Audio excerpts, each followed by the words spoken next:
नमस्कार। जैसा कि प्रत्येक संडे को हम लोग यूपीएससी के द्वारा जूनियर ट्रांसलेशन ऑफिसर के लिए जो इंटरव्यू लिया जाना है, ईएसआईसी और ईपीएफओ इन दो विभागों के लिए, उसमें चयनित अभ्यर्थियों का जिनको इंटरव्यू देना है, उनका हम लोग मॉक इंटरव्यू कंडक्ट करते हैं। और इसी कड़ी में आज हमारे साथ में मीना जी हैं, जिनका आज हम मॉक इंटरव्यू कंडक्ट करेंगे। मीना जी, आपका आज के इस मॉक इंटरव्यू में बहुत बहुत स्वागत है। आप अपना वीडियो और ऑडियो दोनों ऑन कर सकते हैं, mic and video. Thank you sir. Thank you so much. जी। मीना जी, आप हमें अपने बारे में कुछ बताएं। सर, मेरा नाम मीना है और मैं दिल्ली से हूँ। और मेरी अगर पढ़ाई लिखाई की बात की जाए तो मैंने दिल्ली से ही जो मेरी प्रारंभिक शिक्षा है वो दिल्ली से हुई है। और बीए मेरा दिल्ली विश्वविद्यालय से हुआ है।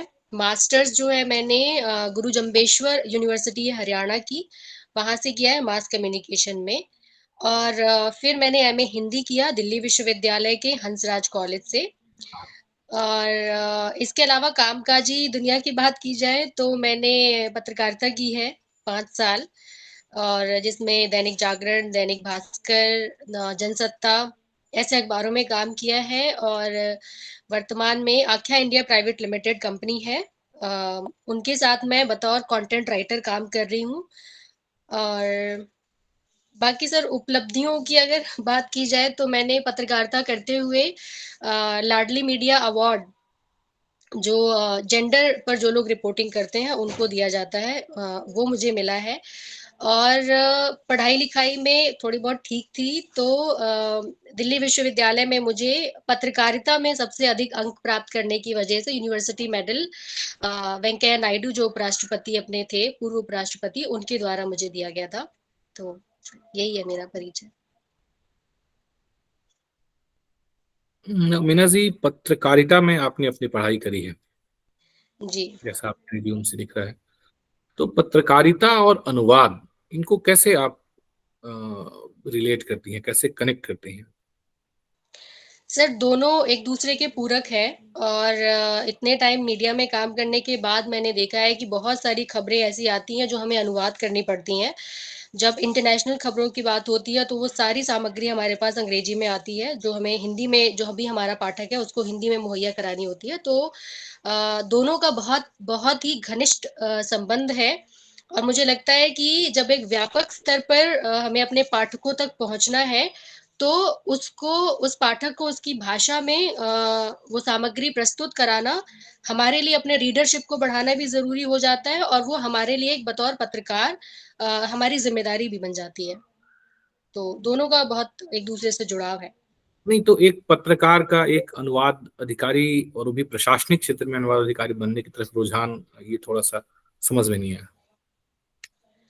सर, इसके पीछे कई वजहें हो सकती है। जैसे हो सकता है कि भाषा के प्रति इतना लगाव है कि सोचा कि इसी भाषा में ही और इसी में कुछ नए प्रयोग किए जाएँ और पूरी तरीके से खुद को भाषा के प्रति समर्पित कर दिया जाए।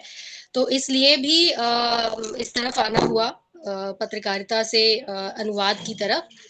और मेरा प्रमुख कारण यही रहा है। और दूसरा कि एक अच्छा स्कोप है, करियर के हिसाब से भी चीज़ें अच्छी हैं, तो इसलिए भी इधर स्विच किया है। अच्छा, आपका नाम है मीना जी, मीना। इस नाम जी। के बारे में कुछ हमें बताएंगे, इस नाम का अर्थ क्या होता है? सर, वैसे मीना जो है बहुमूल्य पत्थर या नगीना जिसको कहा जाता है, तो हम्म। वो होता है मीना का नाम। बाकी मीना के साथ मीना एक ट्रेजेडी क्वीन भी थी जो मीना कुमारी एक्ट्रेस जो है, तो वो भी हम्म। है। खैर, बस नाम का अगर अर्थ देखा जाए तो एक बहुमूल्य पत्थर या नगीना इसका अर्थ है। हम्म। ठीक है, तो आप ये बताएं कि एक अनुवाद अधिकारी के तौर पे यदि आप ईएसआईसी, पीएफओ इन विभागों में ज्वाइन करती हैं, तो वहां पे क्या कर्तव्य होंगे आप, आपके क्या क्या ड्यूटीज आप समझती हैं कि आपको वहां पे करना होगा? तो सर, सबसे पहली चीज़ तो क्योंकि अनुवाद अधिकारी के रूप में वहाँ नियुक्ति हो रही है तो अनुवाद करना प्रमुखता होगी। बाकी विभाग जो भी काम जिस तरीके के देता है, चाहे वो प्रशासनिक हो या किसी और भी तरीके की ज़िम्मेदारियाँ, तो वो सब हमें करनी होगी, लेकिन प्रमुख तौर पर तो अनुवाद अधिकारी का काम ही यही है कि वो अनुवाद करे और उसको विभाग को सौंपे। किस तरह के अनुवाद की जिम्मेदारी आप पर होगी? तो सर जैसे कि ईएसआईसी जो है वो एक सरकारी संस्थान में आ जाता है, तो प्रशासनिक अनुवाद जो है, जो मुझे ऐसा लगता है कि शायद प्रशासनिक अनुवाद जो है वहाँ मुझे करने को मिलेगा और उस विभाग से संबंधित जो चीज़ें होंगी वो मुझे करने के लिए मिलेंगी, फिर चाहे वो सर्कुलर हो, नोटिसेस हो या जिस भी तरीके का उनका प्रशासनिक कार्यप्रणाली है, वो मुझे मिलेगा करने के लिए। ईएसआईसी के बारे में कुछ बताएंगे आप हमें? अम, सर ईएसआईसी के बारे में मुझे बहुत ज़्यादा जानकारी नहीं है। अच्छा, और ईपीएफओ के मतलब बारे में? बस इस इन दोनों ही संस्थानों के बारे में मैंने सारा कुछ पढ़ा नहीं है। तो बस ये है कि इंश्योरेंस से रिलेटेड इनका कुछ काम रहता है। ईएसआईसी को एक एक्ट के अंतर्गत, एक अधिनियम के अंतर्गत ईएसआईसी की स्थापना की गई थी। ओके। ये एक निगम है सर, मैं इतना जानती हूँ बस। जी। तो एक अधिनियम के तहत इसकी स्थापना की गई थी। अगर आपसे कहा जाए कि आपको एक अनुवाद अधिकारी के तौर पे इस अधिनियम का अनुवाद करना है अंग्रेजी से हिंदी में, तो क्या चुनौती आपको लगेगी उस अनुवाद को करने में? किस तरह से आप उसे कर पाएंगे? सर मुझे लगता है सबसे पहले तो प्रशासनिक शब्द ही होंगे जो मेरे आड़े आने वाले हैं। अगर वहाँ जो चीज़ें आप जो पूछना चाह रहे हैं वो यही कि जो भी अनुवाद मुझे मिलेगा ईएसआईसी के तहत, अ, उसके बारे में आप जानना चाह रहे हैं? नहीं नहीं, मैं आपसे ये पूछ रहा हूं कि अगर आपसे कहा गया कि एक अधिनियम है जिसके तहत ईएसआईसी की स्थापना की गई, आपसे उसके अनुवाद के लिए यदि कहा जाए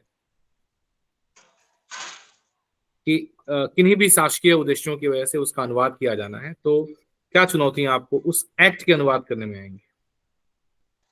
सर एक्ट में प्रशासनिक भाषा होगी, तो वो मेरे सामने चुनौतियाँ आएँगी हम्म। और सबसे बड़ी आप चीज़ तो केंद्रीय अनुवाद प्रशासनिक। ब्यूरो के बारे में कुछ जानती हैं मीना जी? अ, सर थोड़ा बहुत इसके बारे में पढ़ा था पर अभी मुझे कुछ भी याद नहीं है कि ये पता है कि इसके अध्यक्ष प्रधानमंत्री होते हैं और ये अन केंद्रीय अच्छा, अनुवाद ब्यूरो के? शायद मैं नहीं जानती सर इसके बारे में, माफ़ करिएगा मुझे। देखिए, मेरा ये प्रश्न पूछने का आशय ये है, प्रश्न पूछने का तात्पर्य ये है कि एक अनुवाद अधिकारी के तौर पे ईएसआईसी में अनुवाद के लिए भी आपकी अपनी कुछ सीमाएं होंगी। जैसे अ, अगर आप केंद्रीय, इसलिए मैंने केंद्रीय अनुवाद ब्यूरो से जुड़ा हुआ प्रश्न किया आपसे, क्योंकि केंद्रीय अनुवाद ब्यूरो जो है वह भारत में प्रशासनिक अनुवाद के लिए उत्तरदायी संस्था है, जो कि भारत सरकार के राजभाषा विभाग के अंतर्गत कार्य करता है। पर वह केवल जो नॉन स्टेचुटरी ट्रांसलेशन है उसी के लिए वह उत्तरदायी है। जहां पर भी स्टेचुटरी ट्रांसलेशन की बात आ जाती है, तो स्टेचुटरी ट्रांसलेशन जो है वह राजभाषा विभाग के अंतर्गत कोई भी अनुवादक या फिर उस प्रकृति के कोई अन्य अनुवादक भी उसे नहीं करते हैं। उसके लिए अलग से विशेष अनुवादक होते हैं जो कि भारत सरकार के विधि मंत्रालय द्वारा नियुक्त किए जाते हैं, और वही जो है स्टेचुटरी ट्रांसलेशन करने का उन्हीं के पास में अधिकार है। ठीक है। तो ओके। ये एक अनुवादक के तौर पे आपको यह जानना भी जरूरी है कि आपके कर्तव्य क्या है, और यह जानना भी आपके लिए बेहद जरूरी है कि क्या आपके कर्तव्य क्षेत्र से बाहर है।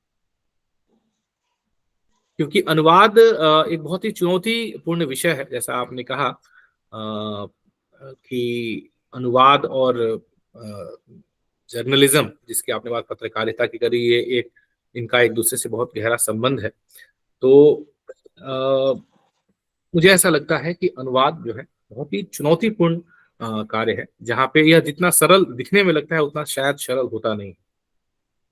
जी, सहमत जैसा हूँ। कि आपने अनुवाद में डिप्लोमा किया है, तो एक शब्द आता है भावानुवाद और एक शब्द आता है शब्दानुवाद, है ना? शब्दानुवाद। तो हाँ, तो भावानुवाद और शब्दानुवाद में क्या मतलब, क्या अंतर लगता है आपको? और एक सर शब्द जैसे आता है कि ट्रांसलिटरेशन। एक लिटरल ट्रांसलेशन होता है, एक ट्रांसलिटरेशन होता है, तो क्या है, इनमें क्या फर्क है?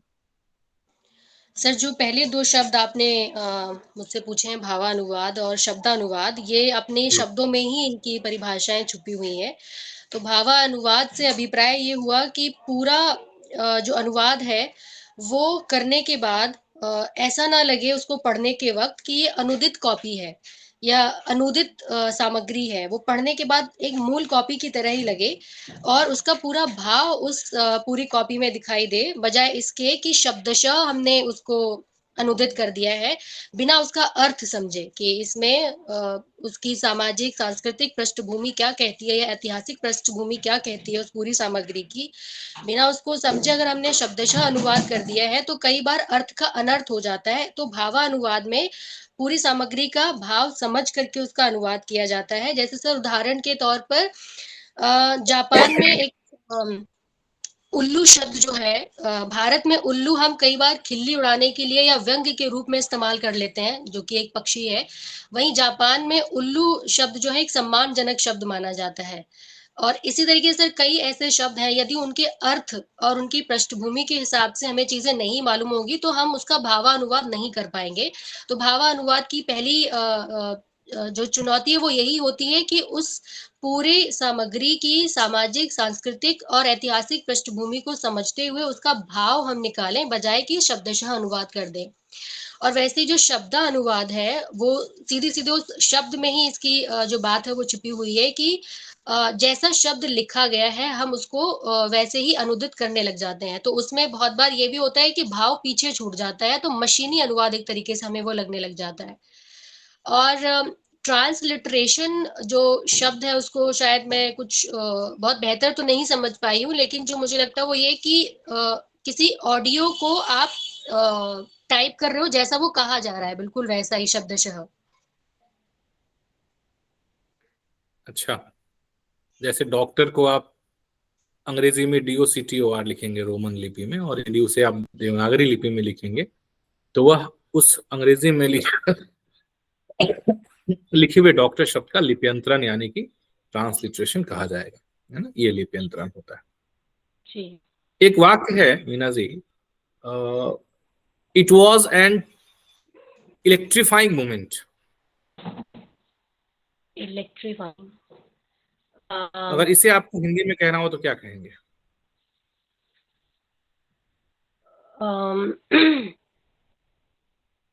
सर जो इलेक्ट्रीफाइंग शब्द है उसका एग्जैक्ट मुझे अर्थ नहीं मिल रहा है, लेकिन ये उस शब्द का अगर लिप्यांतरण किया जाए तो ये बहुत एक इलेक्ट्रीफाइंग मोमेंट आपने बोला ना, ये पल था, एक इलेक्ट्रीफाइंग पल था या क्षण था। अच्छा, नहीं, आप मुझे लिप्यांतरण ना करके आप भावानुवाद करके बताएं, आप शब्दशः अनुवाद ना करें। ओके। इलेक्ट्रीफाइंग शब्द का सर अर्थ तो मुझे नहीं समझ आ रहा, बट इलेक्ट्रिक या उससे तो मतलब ये एक ऊर्जावान क्षण था, कुछ ऐसा हो सकता है।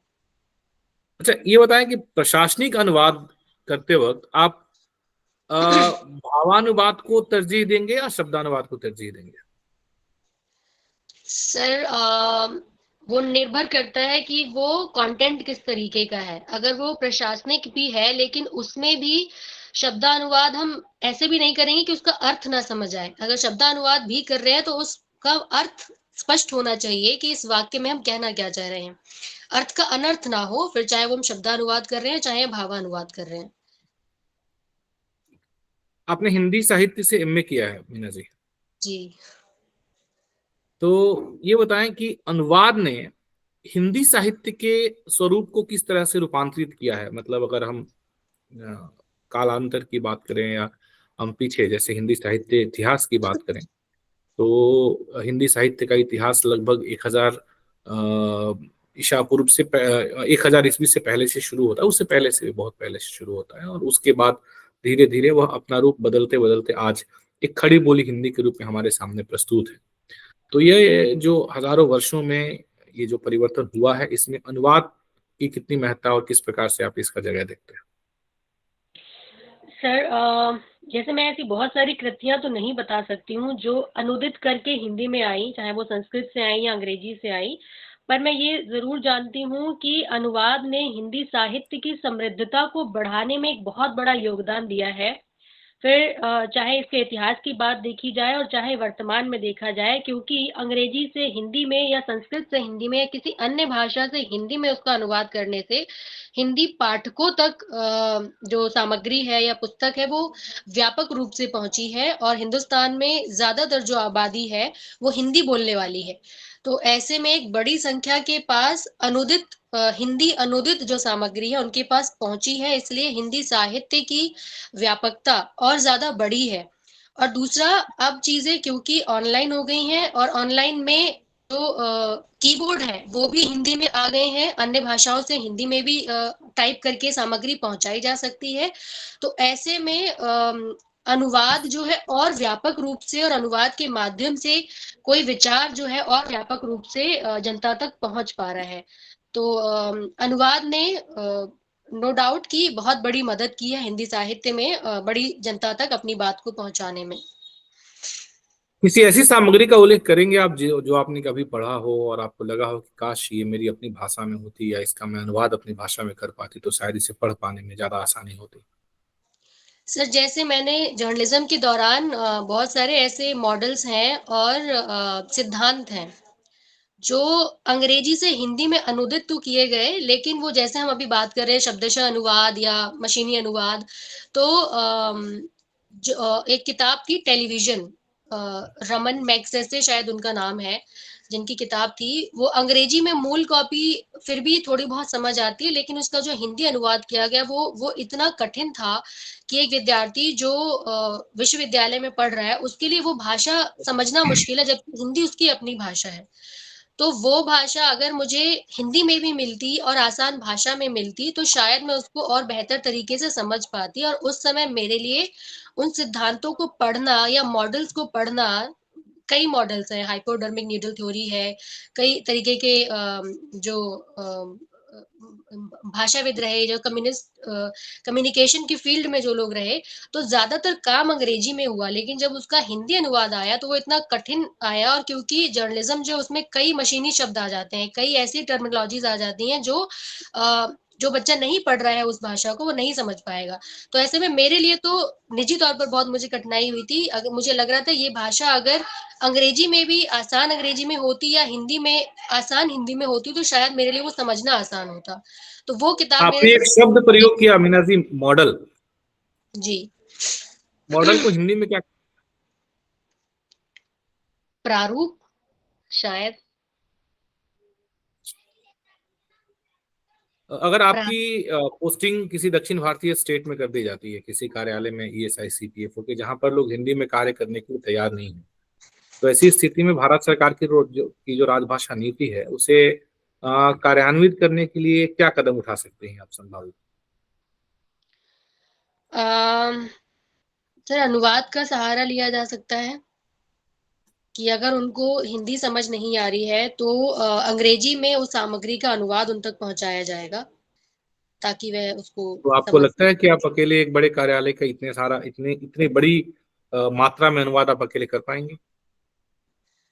नहीं सर, अकेले तो नहीं कर पाऊंगी, वो एक साझा जिम्मेदारी होगी संस्थान के साथ मिलकर के, और वो तभी किया जा सकता है सर।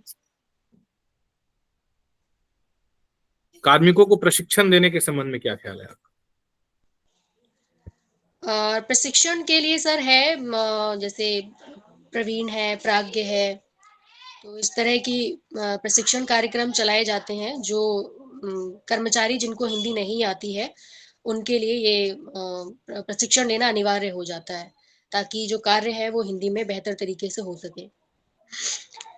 ठीक है, बहुत बहुत धन्यवाद, आप जा सकते हैं। Thank you sir.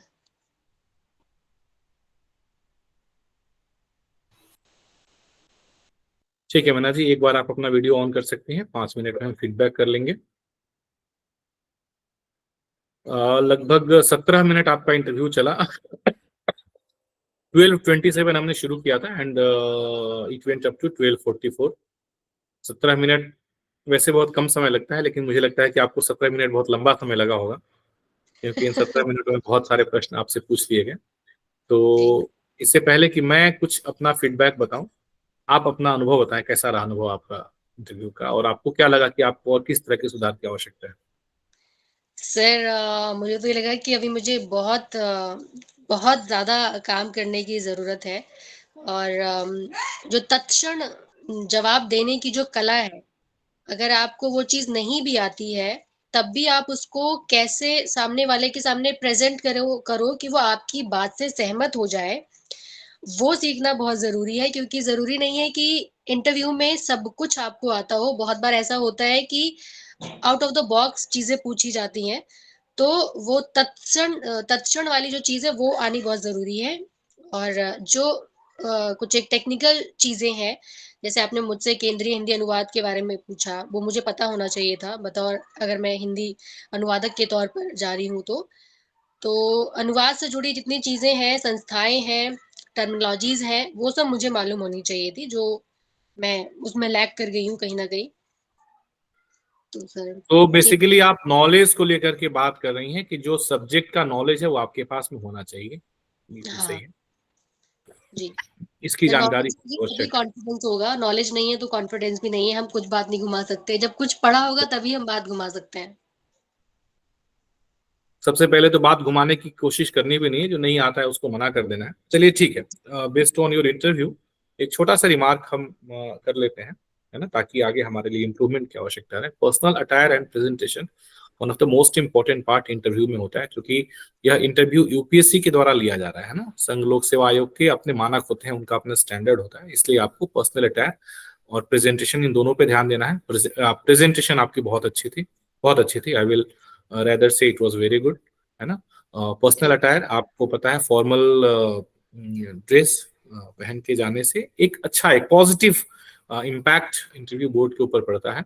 तो इससे जब भी आप जाएंगे तो आप ध्यान में रखेंगे।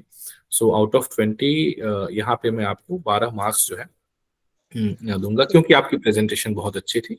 आपके आपका confidence it was nice, manners thank आपके ठीक थे, बोलने का तरीका बहुत अच्छा था। आप ओवरऑल अपने वक्तृत्व कला से, बोलने की एबिलिटी से आप इंटरव्यू बोर्ड को प्रभावित कर सकते हैं। इंटरव्यू में जैसा मैं बार बार कहता हूँ कि it is not about judging your knowledge, it is about judging your inner self, कि आप एक्चुअल क्या हैं।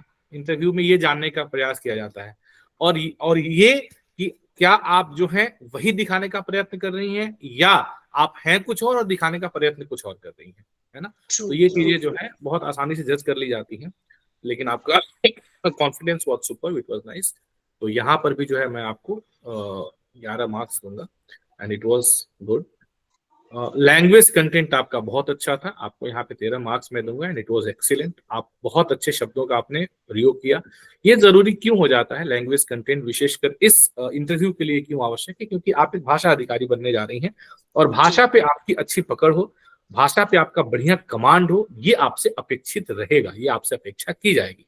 इसीलिए जी, आपकी आपकी भाषा बहुत आवश्यक है। और जैसा कि आपने, जिस तरह से आपने अपने इंटरव्यू को प्रेजेंट किया, जस्ट बिकॉज ऑफ कि आप चूंकि मास कम्युनिकेशन के स्टूडेंट रही हैं, आप चूंकि मीडिया से जुड़ी हुई हैं, तो आपसे वैसे भी यह उम्मीद ज्यादा बढ़ जाएगी, है ना। जी, तो आपका लैंग्वेज कंटेंट बहुत अच्छा रहा। हाँ, पोस्ट स्पेसिफिक नॉलेज में थोड़ी सी आप पिछड़ी हैं, तो यहाँ पे मैं आपको 8 मार्क्स दूंगा। इसके ऊपर थोड़ा सा आपको और मेहनत करने की आवश्यकता है। और यस। जनरल अवेयरनेस आपकी ठीक है ना। तो यहाँ पे जो है मैं एवरेज मार्क करूंगा, यहाँ पे आपको नीड इम्प्रूवमेंट। और जनरल अवेयरनेस आपका ठीक है, तो माफ कीजिएगा, कुल मिलाकर के कोई नहीं सर। आउट ऑफ 154 मार्क्स जो है ना, मेरे हिसाब से मतलब एक टेंटेटिव हम कह सकते हैं कि इस मॉक इंटरव्यू में आपको दिया जा सकता है। और अगर मैं एक ओवरऑल परफॉर्मेंस की बात करूं, तो ओवरऑल जो है आपको मैं यस वेरी गुड की कैटेगरी में रख सकता हूं, क्योंकि यूपीएससी के द्वारा यदि इंटरव्यू लिया जाता है, हालांकि उनके जो पैरामीटर्स होते हैं वो थोड़े और चुनौतीपूर्ण होते हैं, लेकिन आपको हम वेरी गुड की कैटेगरी में फिलहाल इस मॉक इंटरव्यू के लिए रख सकते हैं। लेकिन आपके लिए अच्छी बात यह है कि यदि आप थोड़ी सी मेहनत करें और थोड़ा सा प्रयास करें, समय निकाल करके, तो आप बड़े आराम से आप एक्सीलेंट कैटेगरी में जा सकती हैं। और जो 25% वेटेज आपके इंटरव्यू का है, उसमें से आप मैक्सिमाइज, मतलब उसको मैक्सिमाइज करके, और आप बढ़िया तरीके से अपना रिजल्ट निकाल सकती हैं। ठीक है, क्योंकि जो जी, पोस्ट स्पेसिफिक नॉलेज है उसको देखते हुए मुझे ऐसा लग रहा है कि शायद ऐसा हो सकता है कि रिटेन एग्जाम में उतने ज्यादा मार्क्स आपके न बन रहे हों। कितने मार्क्स बन रहे हैं आपके रिटेन एग्जाम में? सर ये ना बहुत कन्फ्यूज़न हुई, मैंने जो पेपर मेरे पास था उसमें कहीं-कहीं पर ना वो एग्ज़ैक्ट मुझे नहीं समझ आ रहा है कि मैंने सही आंसर लगाया है कि नहीं लगाया है। तो मैंने क्या डायरेक्ट ओएमआर शीट पर ही फिल किए थे सारे आंसर्स। इस वज़ह से मैं कैलकुलेट नहीं कर पाई मेरे मार्क्स कि how much I have got marks. अच्छा, अच्छा। आई एम चलिए कोई स्टिल बात वेटिंग फॉर माय रिटन कोई बात जो नहीं, भी मेरे कोई वो रहे, कितने मार्क्स उसमें तो आए होंगे। बहुत-बहुत शुभकामनाएँ आपको मीना जी और आप बढ़िया thank you so preparation much करिए। सर। चलिए। Thank you.